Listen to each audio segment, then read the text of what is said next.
On parle de la prime Macron ce matin avec Nicolas Dose, la prime en entreprise qui est bien reconduite pour 2020. Mais alors, il y a quand même un gros bémol, Nicolas.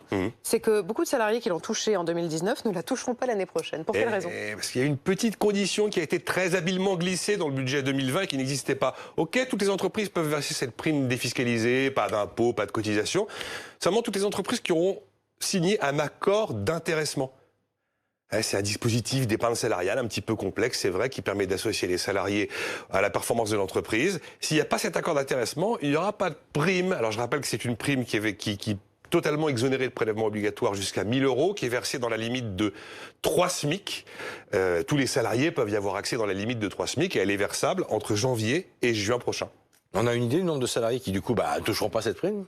Non, pas précis, mais ça va faire beaucoup de monde. Parce qu'évidemment, quelles sont les boîtes qui auront du mal à mettre en place ce type d'accord? Les petites, les TPE, les PME, qui sont très nombreuses, et qui n'ont pas de directeur juridique, qui n'ont pas de DRH, et qui vont se retrouver devant la complexité de l'accord d'intéressement, et qui probablement ils vont y renoncer. Alors on connaît le nombre de bénéficiaires 2019, 5,5 millions, c'est pas mal, hein, de salariés, qui ont touché en moyenne 400 €.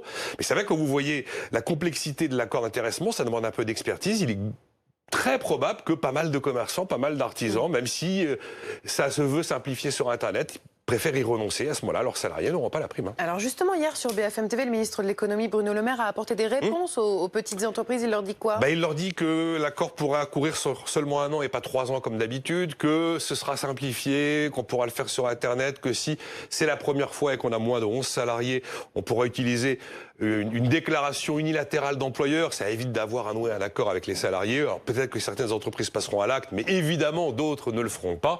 Et donc à ce moment-là, les salariés ne pourront que s'asseoir sur cette prime. On comprend bien la motivation des législateurs, des députés. La prime a eu beaucoup de succès. On veut freiner le succès de la prime pour essayer de préserver un petit peu les comptes sociaux et les comptes de l'État, parce que chaque prime versée, c'est du manque à gagner pour les comptes publics.